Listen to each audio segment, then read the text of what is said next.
ওই মনুরা 2024 তো বরবাদ, নেক্সট ইয়ারের প্ল্যান কি? হ্যালো ভাই brothers and welcome to our YouTube channel. তো 2024 সাল তো শেষ হতে চলেছে, তো আমি ভাবলাম কেননা আমরা একটু পিছনে ফিরে দেখি যে 2024-এ আমরা কি কি হারালাম, কি কি নতুন করে শিখলাম, কি লাভ লোকসান হলো। তো দেরি না করে সিট বেল্টটা বেঁধে নিন, কারণ এই ভিডিওতে আমরা অনেক মজা, মশলাদার গল্প এবং কিছু অদ্ভুত সত্য নিয়ে আলাপ আলোচনা করতে চলেছি।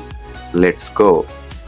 তো বছরের শুরুতেই আমরা কিছু নিজেদেরকে নিজেরাই প্রতিজ্ঞা দিয়েছিলাম যে এই বছরের শুরুর থেকে আমরা এইসব করব, এইগুলো না করলে আমাদের হবে না।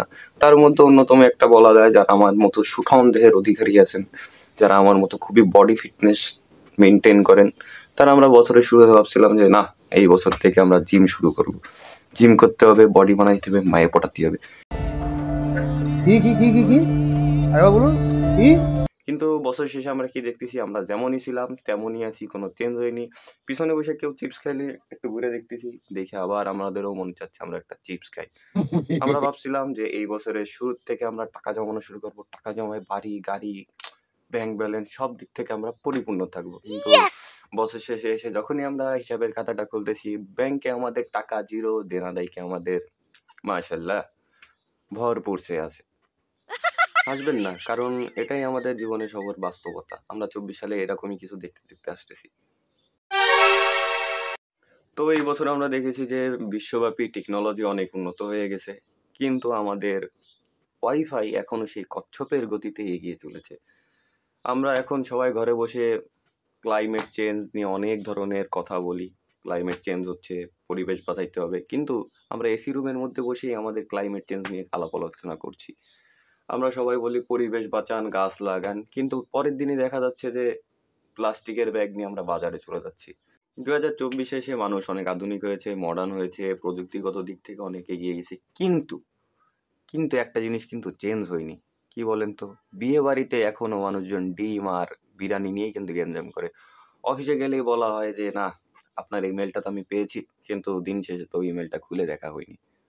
বছরের শুরুতে আমরা আরো একটা নিজেদেরকে প্রতিজ্ঞা করেছিলাম, সেটা হচ্ছে এই বছরের থেকে আমরা প্রচুর দমায় পড়াশোনা করব, আমাদের সিজিপিএ ভালো লাগবে, আমাদের পড়াশোনার গতি হবে ইলন মাস্কের স্পেসশিপের মতো। দিন শেষে কি হয়েছে, বছর শেষে আমরা যখনই পড়াশোনার দিকে তাকাইছি, আমাদের পড়াশোনাতে আমরা জিরো, কিন্তু আমাদের ডেস্কের উপরে মোবাইলের গেমসটা ঠিকই চলতেছে। আমরা গেমসে খুবই এগিয়ে গিয়েছি। ভালো ভালো গেমস খেলাও ভালো। তবে আমরা করোনার আগে, লকডাউনের আগে যেভাবে সময়টা পার করতাম, সব স্মৃতি কিছু না কিছু মনে আছে। কিন্তু ভাই, করোনার পরের থেকে, লকডাউনের পরের থেকেই যে 20 সাল থেকে 24 সাল, প্রায় 4টা বছর অতিবাহিত করে আমরা 5 বছরে যাইতে যাচ্ছি। সরি, 5 বছর, 20, 21, 22, 23, 24, 5 বছর অলরেডি আমরা জীবন থেকে হারাই ফেলাইছি। কিন্তু এই 5 বছরে যে আমি কি কি করছি ভাই, আমার মনে নেই। এই 5 বছর যেমন কেমন গেল আমার মনেই নাই। কিন্তু এর আগে আমরা একসময় কি করতাম, সকাল হলে স্কুলে যাওয়া, তারপরে এসে পড়াশোনা করা, খেলাধুলা করা, অনেক কিছু করছি। কিন্তু করোনার পরের থেকে যে ভাই এই 5টা বছর কেমনে গেল আমাদের কিন্তু মনে পড়ে না। তো ভাই আর বেশি গেলাবো না, বেশি গেলানো ভালো না।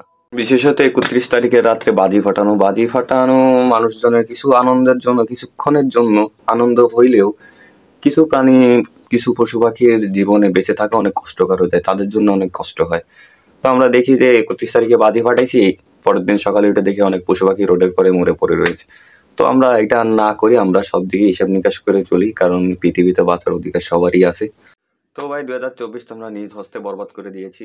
2025 আসছে, 2025-এর জন্য অগ্রিম শুভকামনা। এবং 2025-এ তো আমরা আমাদেরকে নিজেদেরকে আবার নতুন করে কিছু প্রতিজ্ঞা করবো। তবে আশা করি এই বছর আমরা আমাদের প্রতিজ্ঞাটা রাখতে পারবো।